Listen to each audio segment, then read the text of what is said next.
আপনাদেরকে জানাবো দেখেছি ওখানে যদি কোনো সদর থাকে তাহলে আপনাদেরকে দেখানোর চেষ্টা করবো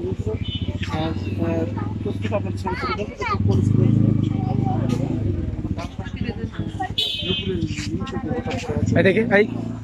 সেখানে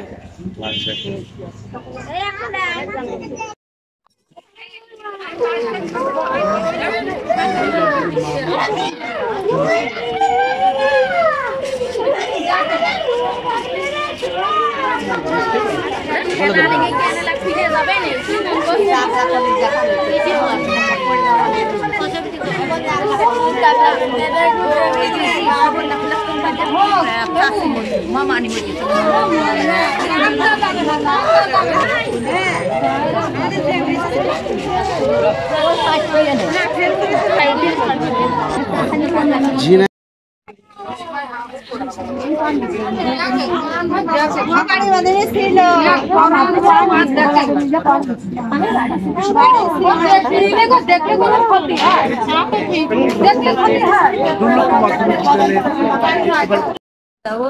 কিছু হবে না খাবার দরকার লাগলে একটা বছর পর আবার তারপরে সামনে তো আবার পরীক্ষা শুরু হবে। সুন্দর কথা বলেছে।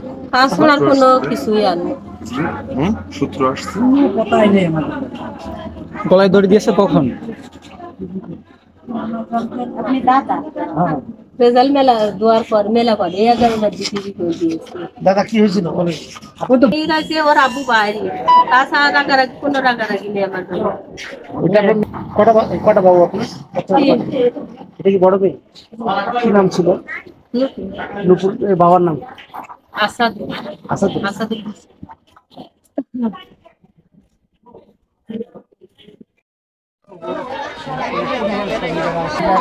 আশা করি না এই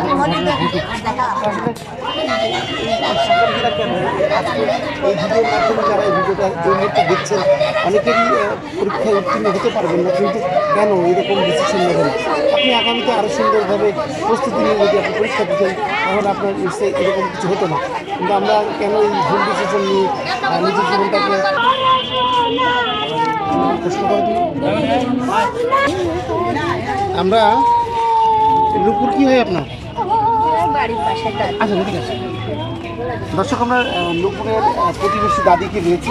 আমরা যদি নুপুরের দাদির সাথে একটু কথা বলতে দাদি এদিকে আসেন। বাবার নাম আছে আসাদুল। বাড়ি তো দুর্লভপুরে? কাছারি বিনি বাড়ি ছিল, আর পড়াশোনা করতো দুর্লভপুর মাধ্যমিক বিদ্যালয়। ওনার বাবা কোথায় থাকে? বিদেশ থাকে। আচ্ছা আচ্ছা, মানে ঘটনা কি ঘটেছিল আপনি যতটুকু শুনেছেন? পরীক্ষা রেজাল্ট যে শুনেছে ফেল করেছে আর গলায় ধরে ওর মা রান্না করছিল ঠিক পায়নি। ও রেজাল্ট খারাপ শুনে অভিমান করে এটা করছে? ওই গলায় কাছেলে জ্বর যেত, ওই যে ওই শাড়ির সাথে জ্বর যেত, ওই পায়জামার সাথে জ্বর যে টুন্না ছিল, যে সাবড়াটা ঘর সে ঘরে যে গলায় ধরে ওর মামাদের দোকান থেকে কেবল সদা নিয়ে যে রান্না করছিল। আচ্ছা আচ্ছা।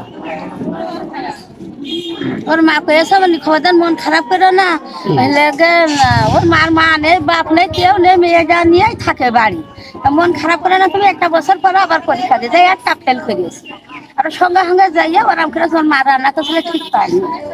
তার মানে ও কাছারি বিনি বাড়ি? এই বাজারে পরে কাছারি বিনি বাজারে পরে আমাদের বাড়ি। আসাদুল, ওরা আসাদুলের মিয়া, আসাদুল কি মিয়া নাকি কি? আসাদুল মন্ডল কি দাঁড়ানো